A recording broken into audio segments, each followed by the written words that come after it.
Hello everyone, welcome back to my channel motion professor therapy. कैसे हैं आप सभी लोग? I hope you are doing good. And आज की वीडियो में लेके आई हूँ फेब्राइल सीजर, मतलब कि बुखार के कारण जब बच्चों को दौरा पड़ता है तो वो असल में है क्या, किन किन कारणों से होता है फेब्राइल सीजर, क्या इस फेब्राइल सीजर से हमें घबराने की जरूरत है कि नहीं है, एंड बच्चे को अगर दौरा पड़ता है उस टाइम पे हमें क्या करना है, ये सारी इन्फॉर्मेशन आज मैं अपनी इस वीडियो में लेके आई हूँ। तो ये वीडियो आप सभी पेरेंट्स के लिए बहुत ज़्यादा ज़रूरी है, क्योंकि जब बच्चे को बुखार के टाइम पे दौरा आता है तो एकदम से हम हक्के बक्के हो जाते हैं कि उस समय पे करें क्या।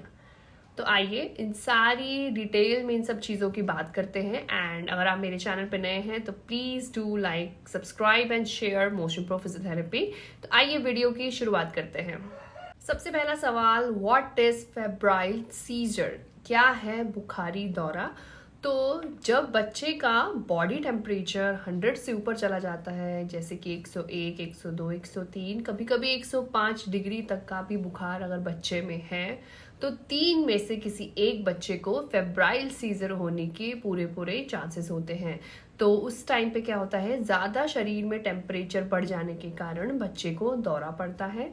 एंड उस समय पे मतलब फेब्राइल सीजर तभी फेब्राइल सीजर माना जाता है कि अगर बुखार उस समय पे हो, या कभी कभी ऐसा भी देखा गया है पहले बच्चे को दौरा पड़े फिर उसके बाद बच्चे को फीवर आता है, तो ये है फेब्राइल सीजर। इसका मतलब कि बुखार के टाइम पे जब बच्चे को दौरा पड़ता है तो उसे हम फेब्राइल सीजर कहते हैं।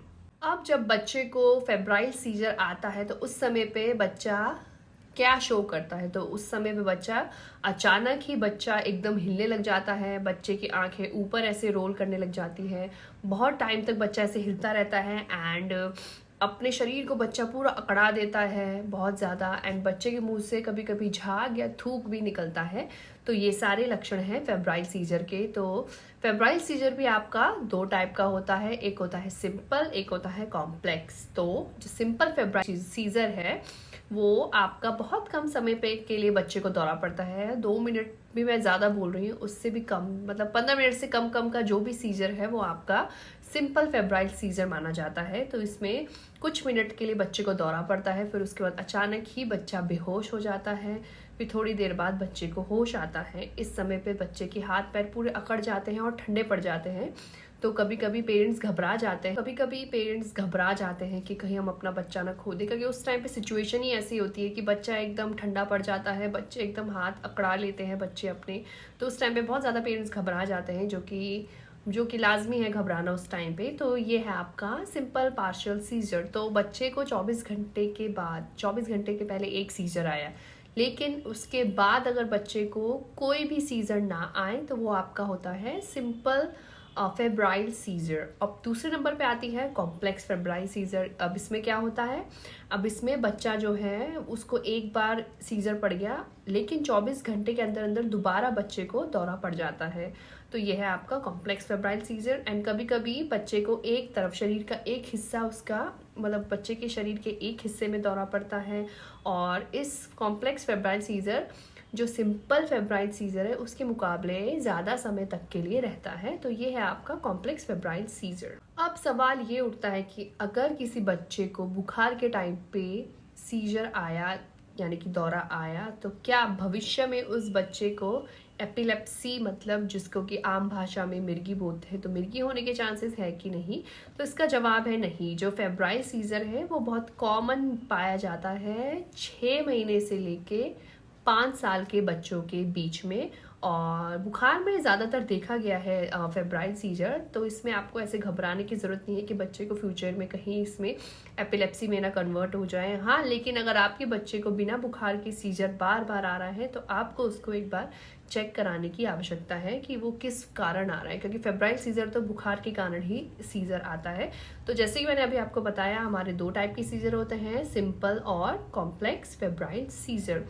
अब तीसरा सवाल ये है कि अगर बच्चे को फेब्राइल सीजर आया उस समय पे आपको क्या करना है, क्योंकि उस समय पे हमारा दिमाग पूरा ब्लैंक हो जाता है, पूरा हमारी सोचने समझने की शक्ति खत्म हो जाती है कि उस समय पे करें क्या। और कभी कभी हम ना चाहते हुए भी हम कुछ गलतियां कर बैठते हैं जिनका खामियाजा हमें ज़िंदगी भर भुगतना पड़ता है। सबसे पहली चीज़, अगर बच्चे को सीजर आ रहा है तो आपको उसके, अगर बच्चा जहां भी लेटा हुआ है, जहां बैठा हुआ है, उसके आसपास कोई ऐसी चीजें ना हो, नुकीली चीजें ना हो जिससे बच्चे को चोट लग जाए। क्योंकि सीजर के दौरान, जैसे कि आप सभी ने देखा ही होगा, जब दौरा पड़ता है तो शरीर एकदम से जोर जोर से हिलने लगता है। तो नहीं पता उस इंसान को कि वो कहाँ जाके गिरेगा, कहाँ पे उसकी मूवमेंट हो रही है। तो उसके आसपास आपको सबसे पहले तो क्या, कोई भी ऐसी चीज जो नुकीली चीज हो जिससे उस पर्सन को चोट लग सकती है, उस बच्चे को चोट लग सकती है, सबसे पहले तो एरिया क्लियर करना है। ठीक है, सबसे पहला ये। सेकंड, जब भी बच्चे को सीजर आता है तो बच्चे के मुंह में, अब बच्चा घूट नहीं पाता है क्योंकि बच्चा बच्चा अपना सलाइवा, अपना थूक घूट नहीं पाता है। तो बच्चा इस तरह से अगर सीधा लेटा हुआ है तो आपको उसको टेढ़ा लेटाना है। टेढ़े लेटाने मतलब साइड की करवट दिला के लेटाना है बच्चे को। तो इससे क्या होगा, इससे जो बच्चे का थूक जमा हुआ है मुंह में वो डायरेक्ट साइड में निकलता रहेगा। क्योंकि इस समय पे अगर आपने इस चीज को ध्यान नहीं दिया तो कभी कभी सांस की नली में भी ये पानी जा सकता है, जिससे कि बहुत ज्यादा और खतरा हो सकता है, बच्चे को सांस लेने में बहुत ज्यादा दिक्कत परेशानी हो सकती है। तो आपको क्या करना है, आपको बच्चे को साइड की करवट पे लेटा देना है, जिससे कि जो उसका थूक है वो साइड में गिरता रहे। और इस समय पे सबसे ज्यादा पेरेंट्स ये गलती करते हैं बच्चे को पानी पिलाने का। बच्चे को पानी बिल्कुल नहीं पिलाना है, बिल्कुल नहीं, कुछ भी नहीं देना है बच्चे को पीने के लिए। क्योंकि इस समय पे कोई कुछ ऐसे सोचने समझने की शक्ति नहीं होगी वो होती कि वो अच्छे से पानी को घूटे या कोई भी चीज को घूटे। तो कभी कभी फेफड़ों में वो पानी जा सकता है, जिससे कि बहुत और ज्यादा दिक्कत हो सकती है। तो ऐसी सिचुएशन में आपको बच्चे को पानी या कोई भी खाने की चीज नहीं देनी है।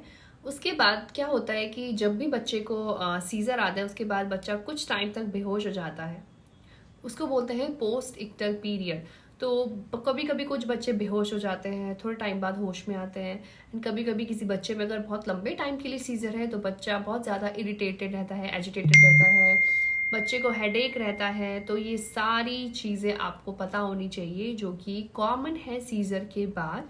तो बच्चे को सीजर के बाद सो रहा है बच्चा आराम से तो उसे सोने देना है, उसे ज़्यादा परेशान नहीं करना है। एंड इमीडिएटली बच्चे को आपको हॉस्पिटल ज़रूर लेके जाना है। अगर बच्चे को सीजर आया है तो उस टाइम पे आपको ये इंतज़ार नहीं करना है कि अरे अब तो 1 घंटे बाद तो ठीक हो गया बच्चा, क्या दिक्कत है लेके जाने की। नहीं, फेब्राइल सीजर बुखार की वजह से आता है, जैसे कि शरीर में कोई इन्फेक्शन हो गया, आपका H1N1 इन्फेक्शन, और भी बहुत तरह के वायरल इन्फेक्शन है उनकी वजह से। तो वायरल इन्फेक्शन जैसे H1N1 इन्फेक्शन और भी तरह के वायरसेस जिनकी वजह से बच्चे को बुखार आता है, फॉर एग्जाम्पल इन्फ्लुएंजा। तो ये कुछ वायरसेस है जिनकी वजह से फेब्राइल सीजर होने के चांसेस है।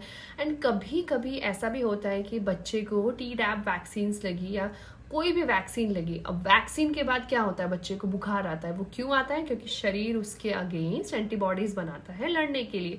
तो कभी कभी बुखार ज्यादा आ जाने के कारण भी बच्चे को फेब्राइल सीजर देखा गया है। तो इन कॉमन कारणों की वजह से फेब्राइल सीजर आता है। तो जैसे कि मैंने आपको बताया, जब भी बच्चे को फेब्राइल सीजर आएगा आप उसको सब ज़रूर अस्पताल लेके जाइए। वहाँ पे डॉक्टर्स आपको और ज़्यादा टेस्ट बताएंगे करने के लिए। और बच्चे को सबसे पहले तो, बच्चे को बुखार है तो पैरासीटामोल बच्चे को डॉक्टर प्रेस्क्राइब करेंगे, एंटीबायोटिक्स बच्चे को प्रेस्क्राइब करेंगे। एंड इस समय पे आपको अपने बच्चे को पूरा रेस्ट देना है। और बच्चे की जो दवाइयाँ हैं, बच्चों को टाइम पे दवाई खिलानी है। और एक और चीज़ जो बहुत इंपॉर्टेंट है, जब भी ऐसा बहुत हाई ग्रेड फीवर आता है बच्चे को तो बच्चे के सिर पे ठंडी पट्टी रखे।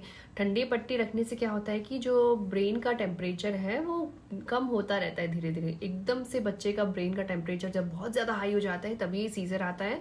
तो बच्चे को अगर बुखार है तो ठंडी पट्टी से उसको सर पे रखिए, ठंडी पट्टी रखिए। एंड आप और एक और कर सकते हैं जिसको कि टेपेड बाथिंग बोलते हैं। उसमें क्या होता है कि एक स्पॉन्ज लेना है, गुनगुने पानी में, मैं बता रही हूँ, गुनगुने पानी में डिप करना है। एंड बच्चे के शरीर को उससे रगड़ के, मतलब साफ करना, जैसे आप शरीर साफ कर रहे हैं उसी तरह से स्पॉन्ज से उसके पूरे शरीर को साफ करना है। तो इस स्पॉन्ज बाथिंग को आप आधे आधे घंटे के बाद कर सकते हैं। इससे क्या होता है कि बॉडी का टेम्परेचर बहुत जल्दी डाउन होता है। तो टेपेड बाथिंग और सर पे ठंडी पट्टी, ये सारी घरेलू चीज़ें भी फेब्राइल सीजन में काफ़ी अच्छी मानी जाती है। तो ये सब जानकारी थी फेब्राइल सीजर के बारे में। तो अब आपको पता चल गया होगा कि फेब्राइल सीजर आखिर में है क्या, क्यों ये होता है। तो जैसे कि मैंने आपको बताया इसमें क्या करना है क्या नहीं करना है, तो अब आप अच्छे से जान गए होंगे कि क्या है फेब्राइल सीजर। एंड ऐसे कोई घबराने की ज़रूरत नहीं है। अगर बच्चे को फेब्राइल सीजर आता है तो वो जैसे कि मैंने बताया 6 महीने से लेके 5 साल के बच्चों में बहुत कॉमन होता है ये, तो इसमें कोई ऐसे घबराने की ज़रूरत नहीं है। तो जैसे कि मैंने आपको बताया, सबसे ज़रूरी हर चीज़ में क्या ना करे वो आपको पता होना चाहिए। क्या करे तो फिर भी चलो ठीक है, लेकिन क्या नहीं करना है वो बहुत ज़रूरी है। तो वो प्लीज़ इस चीज़ में ज़रूर ध्यान दीजिए जो जो मैंने आपको टिप्स बताए हैं। एंड कैसा लगा आपको मेरा वीडियो? अगर आपको मेरा वीडियो पसंद आया तो please do like, subscribe and share motion pro physiotherapy. And अगर आपके भी बच्चे के साथ ये कोई फेब्राइल सीजर वाला इंसिडेंट हुआ है तो प्लीज़ कमेंट बॉक्स में ज़रूर कमेंट कीजिए। मैं भी आपकी कंडीशन है वो उसको सुनना चाहती हूँ। और बने रहिए मोशन प्रो फिजियोथेरेपी के साथ। मिलते हैं मेरी नेक्स्ट वीडियो में कुछ ऐसे ही इंटरेस्टिंग इंपॉर्टेंट टॉपिक्स लेके। तब तक के लिए bye and have a great day ahead.